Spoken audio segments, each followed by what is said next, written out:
Thank you for inviting me to come speak with you. I am not fazed that it's a small group. I like groups. I like small groups so we can get to know each other a little bit better.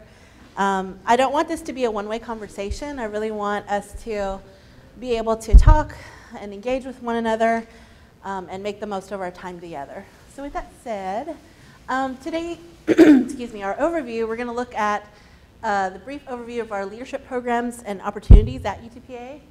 We're going to look in particular at our social change model of leadership development. And the reason why I chose this leadership theory is because that's what the program that I coordinate is based upon. Excuse me. And then we're going to look at some practical applications. How can you take this information and use it into what your career aspirations are going to be? I'll show you how we use it at UTPA. We'll hear from a student that's gone through the program and how he incorporates it into his leadership style. So without further ado, these are some of the opportunities that we have currently at UTPA. I don't know if you guys are familiar with any of these, but we do have a leadership minor. It's kind of in limbo right now from what I've heard. It was housed out of, was it communications? Communications department. But it's an opportunity for students to engage in some of the leadership theories and get some of the background information. The Latino Leadership Initiative is where we send students to Harvard School of Leadership, and they spend a week long, everything's paid for. They spend a week at Harvard learning about leadership. The Leadership Institute is a 6-day long intensive leadership camp. It's really good program. It's been recognized by the Kellogg Foundation. It's really expensive, but we offer it free of charge to UTPA students, graduate students included. That will be happening May 19th through the 24th, and applications are currently open for the Leadership Institute. And it'll be held here on campus. The Student Leadership Program was a 4-year tiered program, so you start when you're a freshman, you end when you're a senior. We still have that program on campus, but it is being phased out. But I did want to mention it because some of our students are still involved with that. And then what I coordinate is the Student Leadership Academy. And this is what we're going to talk a little bit more in depth about today. All of those programs are undergraduate programs, is that correct? No. I don't know specifically about the Latino. No, I remember I sat on the Latino Leadership Initiative, and there were some requirements for that one, but the rest, Leadership and Leadership Academy, those are open to all students. And so before we start getting into the topic of leadership, I kind of wanted to see what y'all's views of leadership are in the room. So when I put the statement on the screen, if you do me a favor, if you agree with the statement, just stand up. Stand up and take a look at each other. So if you believe that people are born leaders, stand up. And don't be shy. We're not going to judge you. There's no right or wrong answer. All right? Okay. Leadership is primarily about the person leading the group. Who believes this to be true? In order to be a leader, you must have good ethics. Oh, you stood right on up. Okay. Okay. Okay. Yes. Ethics are everything. That was the comment. Okay. Thank you. Leadership is a top-down process. Okay. Adolf Hitler was a leader. Interesting. Okay. And anyone can be a leader. No? Okay. All right. Okay, so not everybody was on the same page, obviously. We all have different views. Wonderful. So I just want to go back to a couple of these and hear from you. I believe you were the only one. What's your name? Tony. Tony? Okay, Tony, tell us why you believe that people are born leaders. Make your case.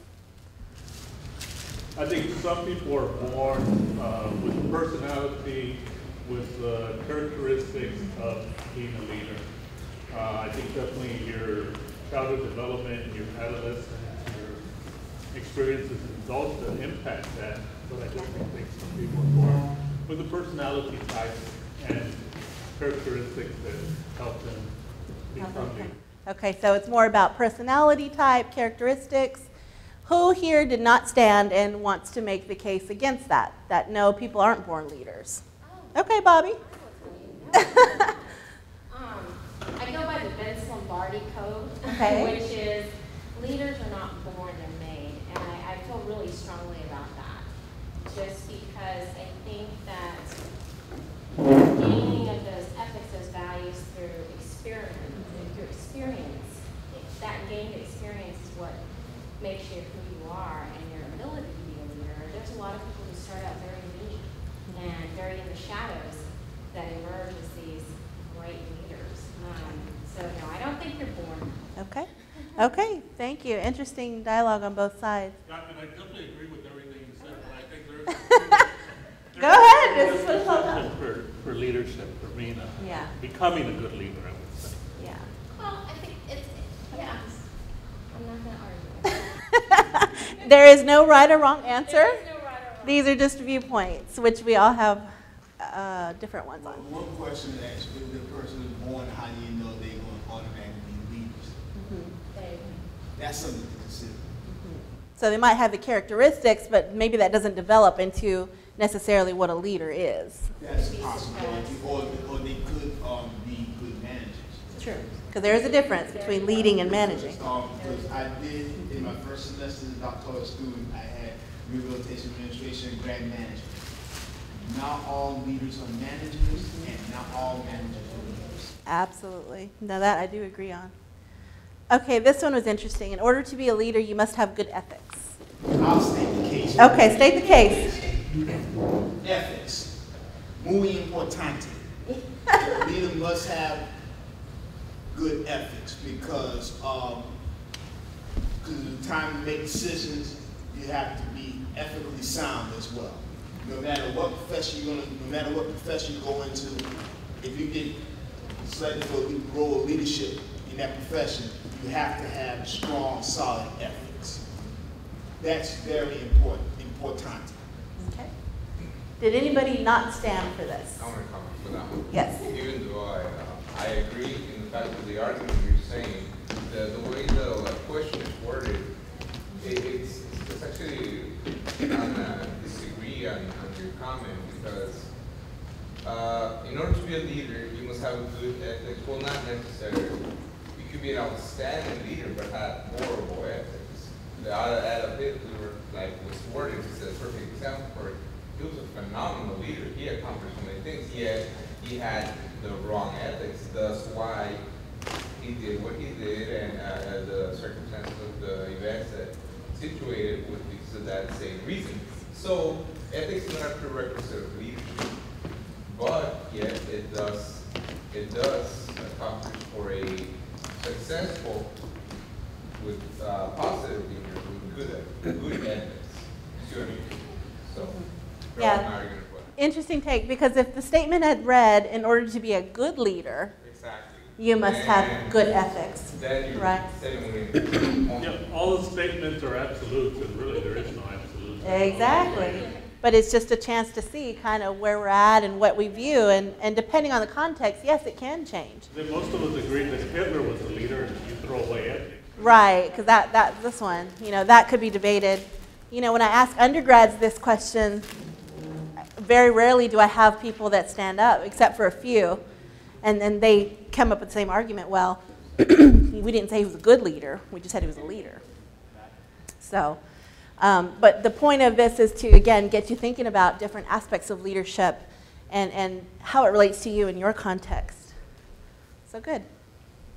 So, and exactly, so there's several different ways to look at leadership. How many of you guys remember this, right? Well, yeah, that's the right answer, especially with math. I suck at math. I'm going to admit that in front of all you guys. But I could get the answer, but it wasn't necessarily the right process on getting there, and it was still wrong. I'm like, but no, I have the right answer. So leadership is kind of similar.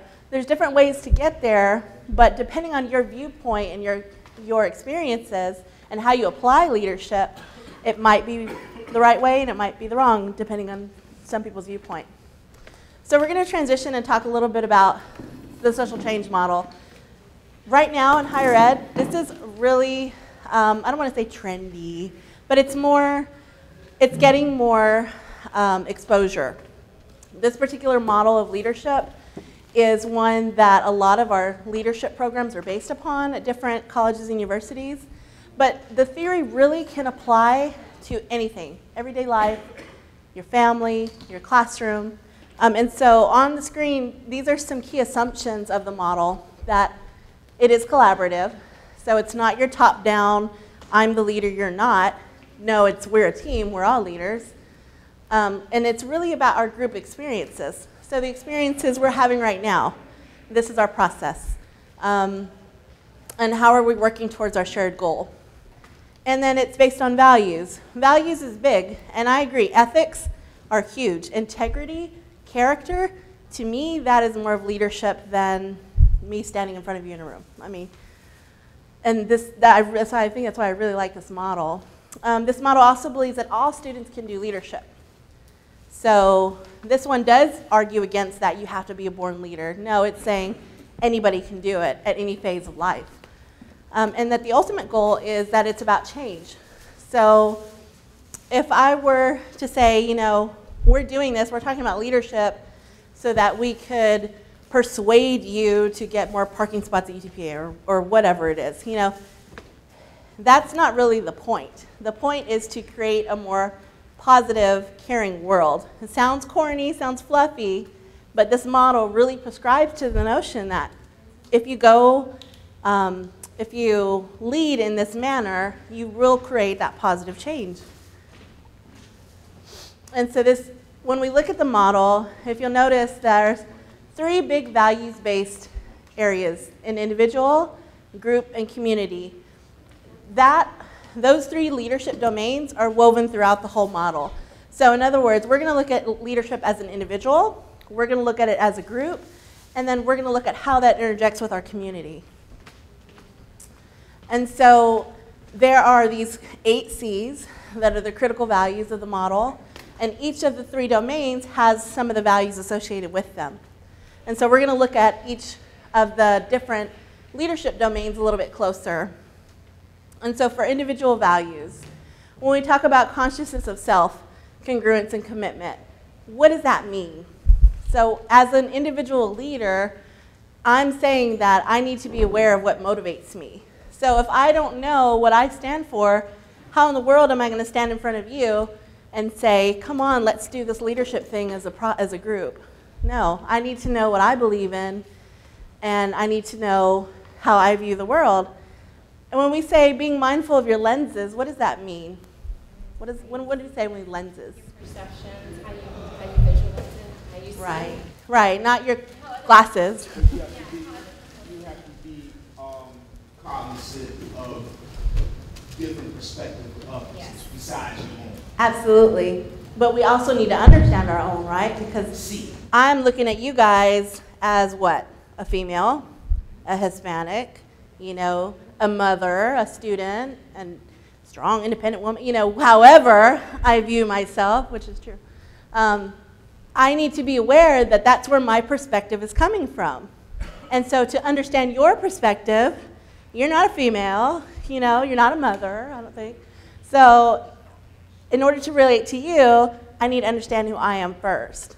And it sounds no-brainer and common sense, but we often overlook that because we're so quick to try to relate to the other person, and we're so quick to try to, you know, whether it be save the day or just say, no, I know how to do it, I can lead you there.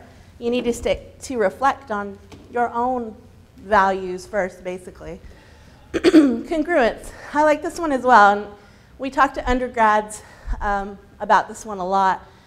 In addition to my role with the Leadership Academy, I also coordinate our fraternities and sororities on campus. And I always try to challenge them to think about values. Are you walking the talk?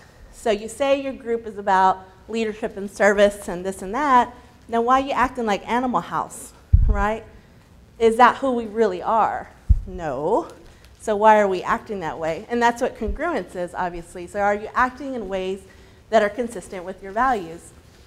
So as a leader, if you were to listen to this information and then practice it with your students or with your family or whoever, and then the next day go out and kill 5 people, well, you're not really acting in congruence with trying to create that positive change in the world, right? You probably have some other issues going on.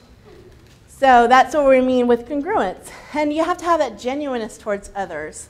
How many times have you, maybe in your classes or whatever, come up to a colleague and said, oh, how's it going? How's your day? And then you don't really stay to listen for the answer. You're kind of just on to the next thing, right? That's not what this model says leadership is. Leadership is saying, Bobby, how are you doing? And really genuinely caring about what her answer is. So that's what leadership is about. Having a genuineness towards each other, towards our students, towards our family. Everything else doesn't matter. And the last one, commitment. So how committed are you to creating this positive change, or to completing this degree, or to being a role model? Whatever your individual goals for yourself are, how committed are you? And do you have the energy to serve the group and its goals? So let's say you're a teaching assistant. Do you have that energy to give of yourself to make sure that these students succeed? Or whatever it is that you want to do for your career. Are you doing why are you doing it? Is it for the paycheck? Is it for a need to serve others? Is it for a genuineness to help? So you need to kind of reflect on these individual values and see where you are aligned with these and how you match up, because again, you can't lead others until you understand where you're coming from. So I have Rigo Gutierrez with me and Naomi Angeles. Naomi serves as our leadership intern with our office, and Rigo is a graduate of our Student Leadership Academy and our Advanced Student Leadership Academy, and he's going to talk about the next set of values, which is our group values. Good afternoon. Like Erica said, my name is Rigo Gutierrez. I am a graduating senior, so I'll be graduating here in about a couple weeks. And I've been involved in the Leadership Academy and several other student organizations since my freshman year. And part of the social change model is the group values, like Erica was saying. And part of that is collaboration within the group.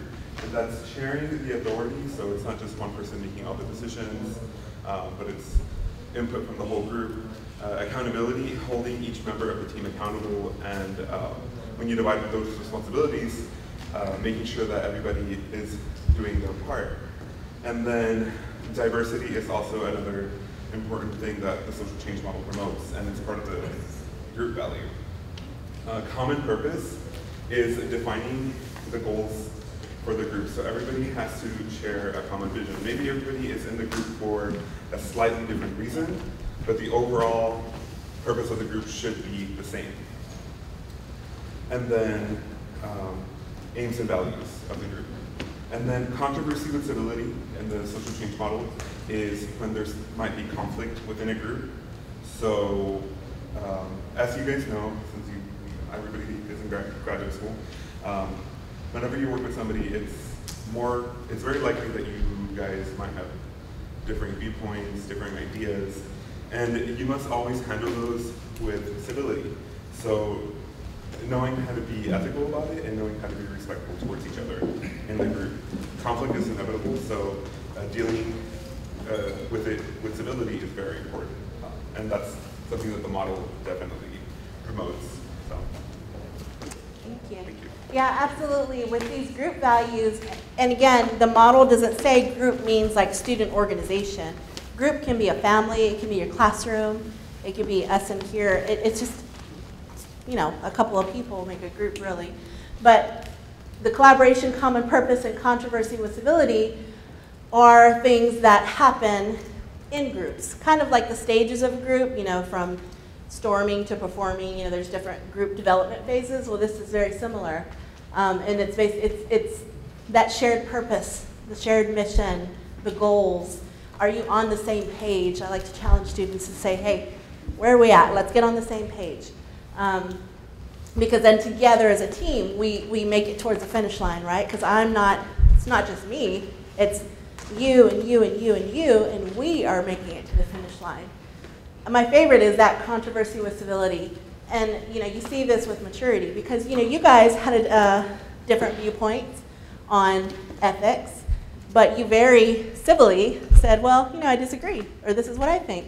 You weren't brawling, right? We didn't have fist fights in here. Whereas less mature people, you would have seen that.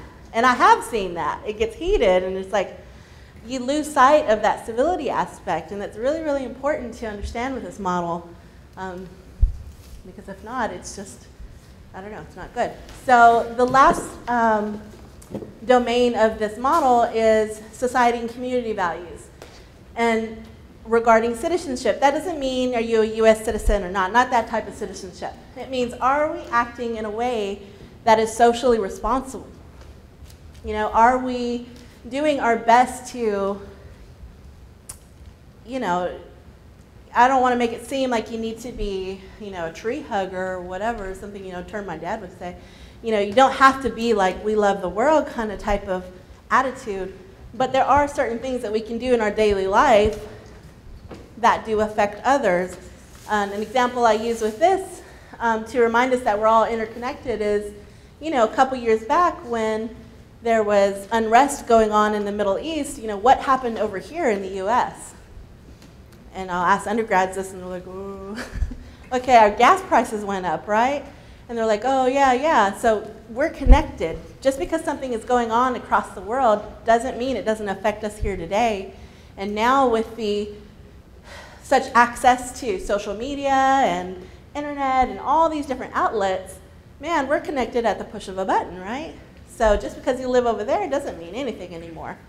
And so this model really focuses on the fact that how are we interacting with each other locally, but globally as well.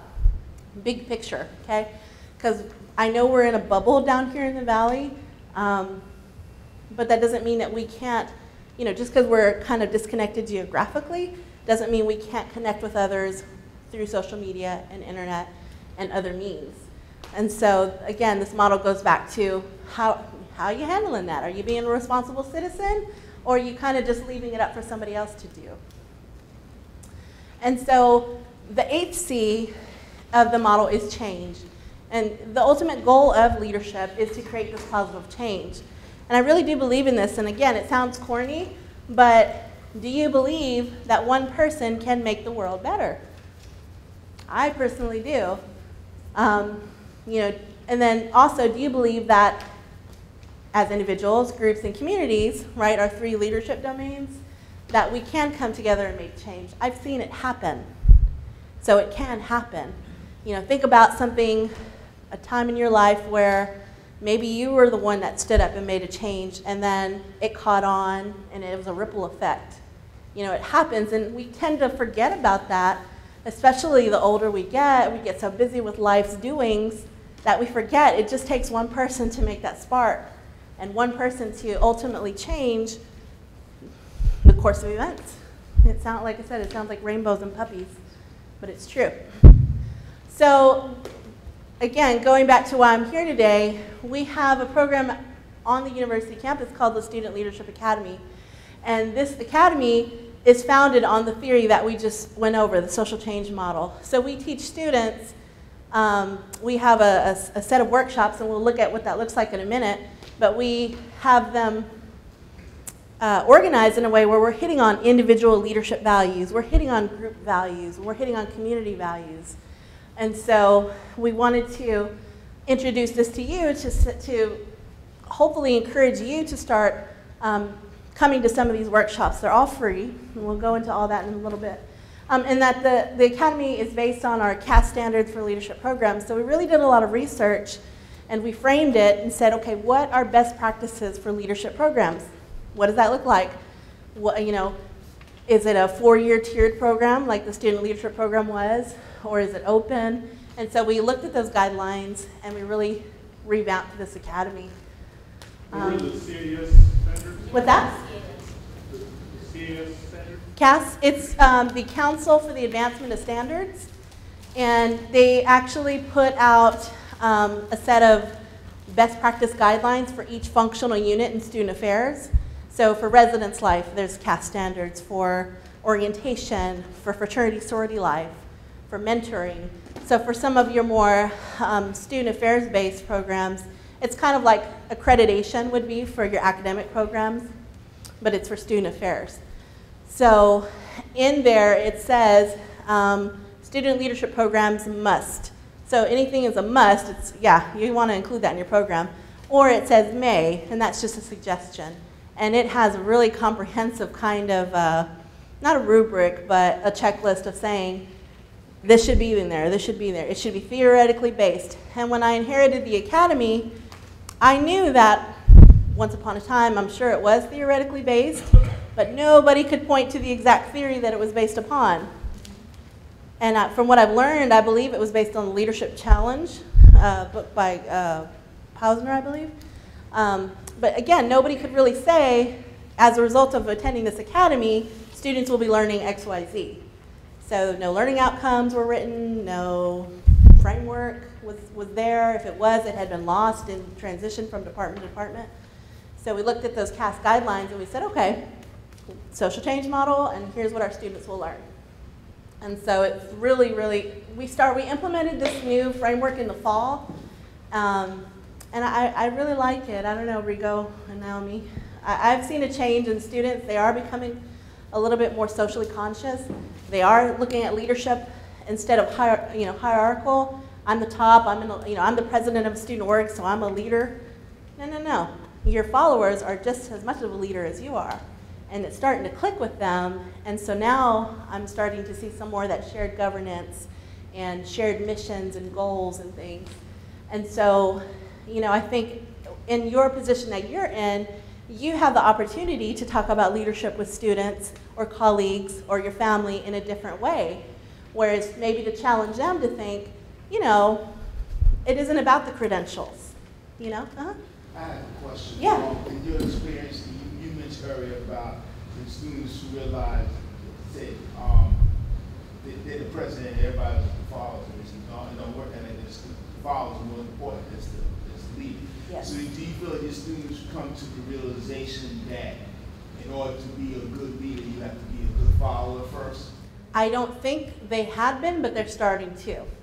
They're starting to. And I think that, I don't know if it's just something that, I don't want to make it seem like the high schools aren't doing their job. I don't know where they learn this kind of innate, I'm the leader, I'm on top kind of theory. And actually that glossary that I gave you guys has a whole list of our more traditional leadership theories, right? And that's kind of all we learn. It is really awesome. Yeah. Comprehensive. Yeah, and I wanted to offer you that to say the social change model isn't the only model, obviously. I think it's a really comprehensive, good model, especially where we're at in today's society and kind of the issues that we face and the global connectedness and everything. But no, I don't think, they don't come to us knowing that you have to be a good follower. That's something that we teach them when they come here. And not all students enroll in the Leadership Academy. So what are we doing as an institution for those folks who may be not hearing what this model is about or how we apply it with our academy? So again, I'm really, really glad that you guys are here, because then you can take this information and incorporate it into your leadership style if it's something that you find, that you would like to do. And then you, guess what? It's a ripple effect. Because what you do as an individual, this is the heart of the theory. What you do as an individual affects the groups that you're in, which will affect the community that you're in. It's all connected. So if I were to come in here today and say, oh my God, I'm here, I'm Erica, I guess I gotta talk about leadership. What time is it? I can't wait till this is over. And I were to be totally negative about this and say, oh my God, Bobby, why aren't all these seats filled? If I were to do that, it would give off negative vibes. And that might affect, you might have came in here with the widest open mind thinking, okay, leadership, and I'm, yes, and a Subway sandwich, yes, winning, today is my day. And then I just brought you down with my negative attitude. And then guess what? Now you have a negative attitude. You're going to take it wherever you're going after this, and it spreads. And it's just that simple with this theory. That's what it's all about. And so as leaders, again, are you going to be the type of leader who spreads your positive change? Or are you going to be the type of leader who kind of brings everybody down around them? It's just that simple.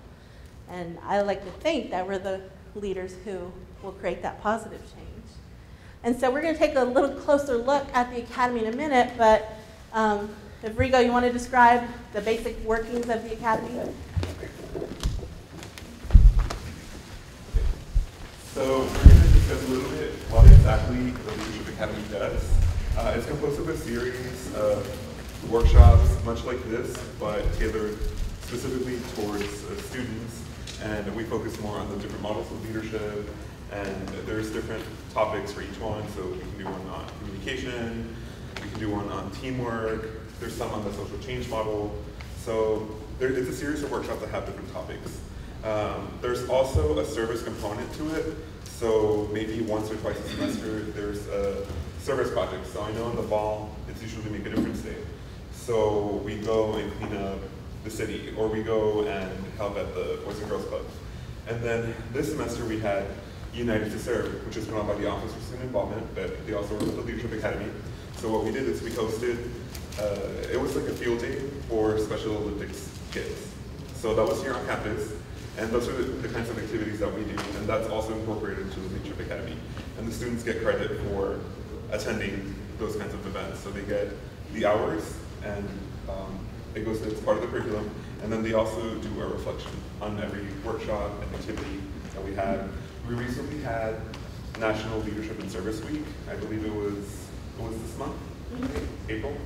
So we had a full week full of speakers and different kinds of events. We had penny wars, which was the student unions. We had to collect pennies for charity, and it was only pennies that we could collect. So that was really fun. And we host a conference once a year. It's usually just the Leadership Academy conference. It usually happens February or March, and so the students are required also to attend that as part of their curriculum. And so that's how they accumulate points, and then at the end of the year, we have students that graduate. Not everybody graduates within 1 year. Sometimes students take a couple years, sometimes even 3 years. So they can do it at their own pace. We don't force students to attend the events. It's just whenever they have time, we don't want to pressure them. So I think that's the great thing about the Leadership Academy, that you just do it on your own. That way you don't add to the stress that you already have with class as a student. And then we have a big event, Tribute to Success, and during that event, they get recognized for graduating from the Academy. And I know that Erica is going to show you the sample calendar that we usually give out to students. So this is what we produce every semester. It's our calendar of events. And I'll show you kind of what the students see. So this is a breakdown of, I don't know if you guys can see that. This is a breakdown of points. So for every workshop, it's worth 10 points or whatever. So that in order to graduate, you need 150 points. But basically, these are some of the types of things that we do. So like BAFA, diversity cross-cultural simulation. In that workshop, we break the students up into 2 different groups, and we teach them a different culture. And then they have to visit each culture, form assumptions about the culture, go back to their own culture, say, and it's funny because the students, they'll come back and we'll say, okay, what was the other culture like? We keep them in 2 separate rooms, and they'll say, oh, they're stupid, they're uneducated, just coming up with all of these off-the-wall kind of our assumptions that we sometimes have. And then at the end, it's really neat because we get to debrief and we say, well, you thought this culture was uneducated, but really that's their language. Like, they're trading all day long. So it's neat for them to be like, oh, okay, stupid me. I thought they were uneducated and I was making that snap assumption. So these are the types of things that we do with our students in the Academy. And it really exposes them to the different areas of the social change model, because at the bottom of each workshop, it says kind of what area of the social change model they will be learning. So for BAFA, that's more of a global kind of diversity simulation, so that's community leadership. Whereas, the social change model presentation, that's more of individual leadership, looking at your leadership style. Group roles, facilitating with finesse, that was group leadership. So all the workshops coincide with our areas of the social change model. So that's just an example of our Academy workshop, our Academy calendar. And this gets put out every, we're working on our fall calendar now. We put them out all over campus. We put them online. They're on BronkLink. We can send some to Bobby for the fall.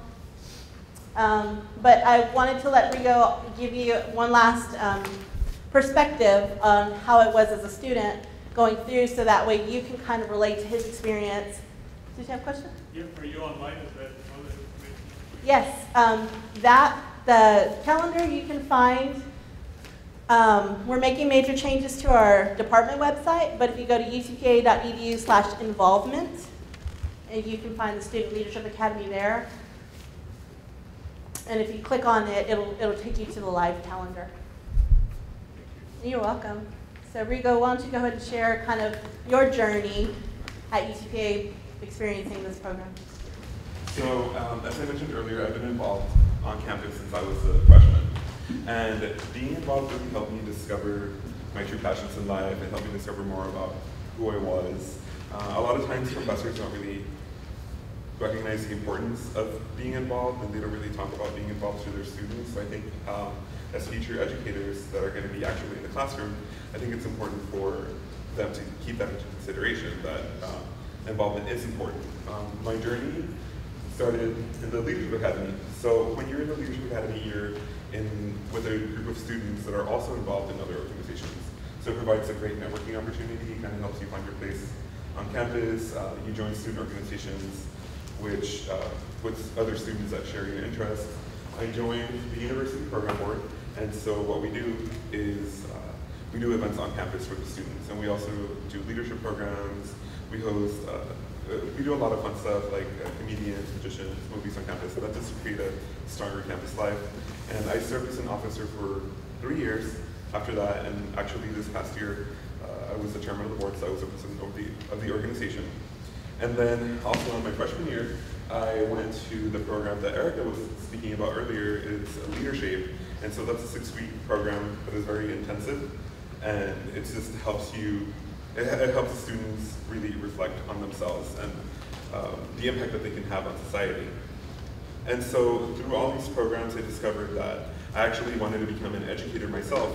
So I applied to several different graduate schools. I know that UTPA Graduate School is here, but I was interested in doing student affairs in higher education, which is not being in the classroom, but it's working on all these programs outside of the classroom. So that was some program that we offered here, but otherwise I wish we would considered offer it. One day. Yeah. I wish we would offer that here. So as you can see, just being involved helped me discover what I really wanted to do. And it helped me develop so much. I'm not even the same person that I was when I walked in as a freshman. So involvement is really important. I hope my professors will hear this, but I even value it more than maybe the academics. Not that I neglected my academics, obviously. I love my classes and everything. But I feel like this is what really had a true impact on me, as opposed to just the classroom. It's a really nice addition to your college experience. It completely changes everything. So I think that professors should really encourage it. And I know that there's a lot that do, so I'm not saying that everybody is the same, but I think it's great. Thank you. All right, thank you, Rigo. So just to kind of recap the model, and then we're going to go into one last thing. Remember the 8 C's of the model. Consciousness of self, congruent, commitment, you can read for yourself. Real quick, who can tell me a value that's associated with the group leadership domain without looking at your papers? One of the, yes, collaboration, common purpose. What about an individual value? Consciousness of self. Yep. What was that over here? Yes. And then our society/community value domain. Citizenship. Yep. And change. That's the 8th one that they found. So good, yeah. They all work together, but they are all grouped in those 3 different leadership domains, which all correlate. And so next, I have a little video for you. Do you guys remember watching America's Funniest Home Videos? Do you know how they play a little clip of the video and then like, okay, what happens next? And they take a poll. So that's what we're going to do. So So I'm going to play a little clip of the video, and then I'm going to ask you what happens next. And let me just apologize, the video's kind of shaky. Just focus on the guy.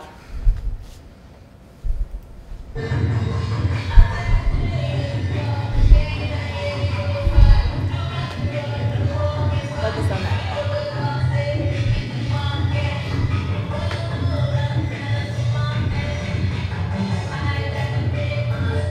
Okay, so crazy guy dancing in the middle of the field, right? What happens next? Does he roll down the hill? Does he, what was another one again? Get made fun of. Does he get made fun of by a group? Does he get other people dancing with him? Or does he get other people dancing with him and get arrested? See.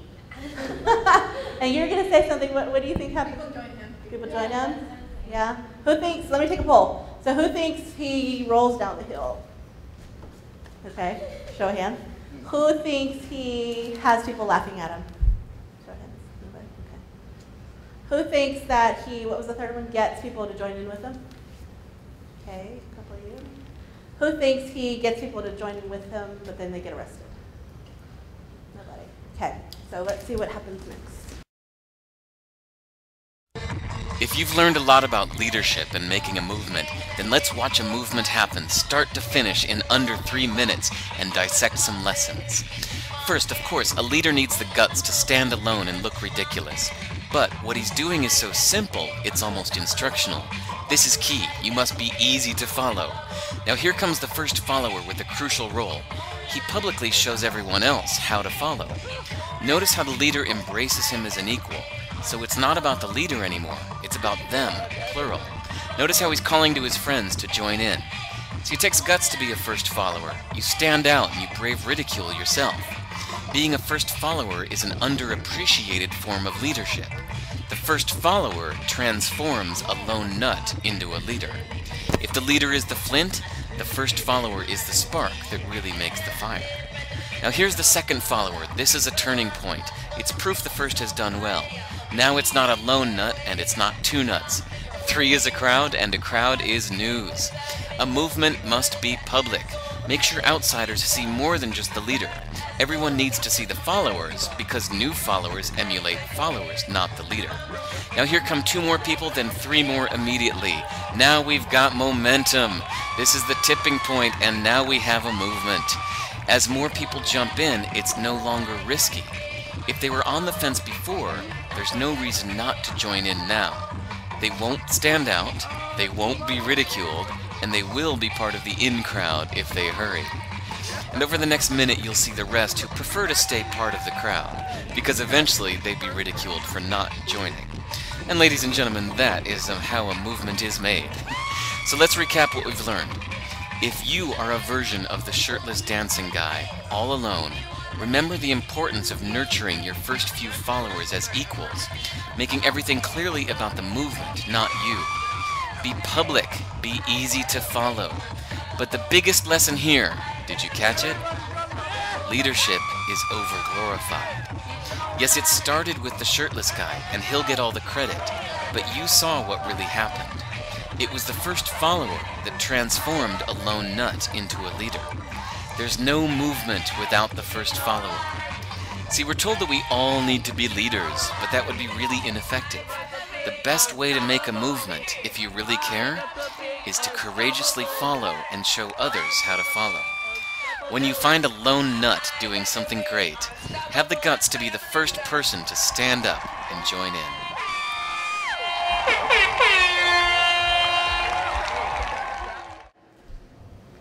Okay, so what did we learn from that video?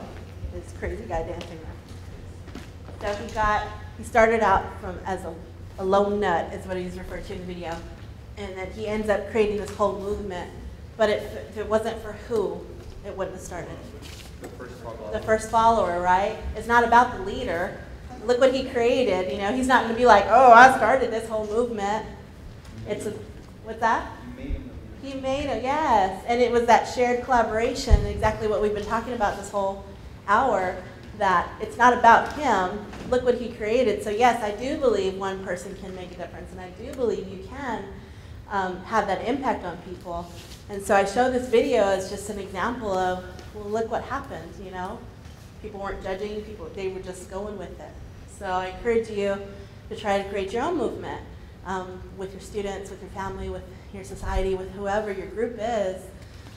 Reflect on your individual values, know who you are, and when you're in a group, have that shared purpose, collaborate, handle controversy civilly, and then take it to community where you're creating that positive change and you are being socially responsible. And that's what this model is all about. And so I thank you so much for having me.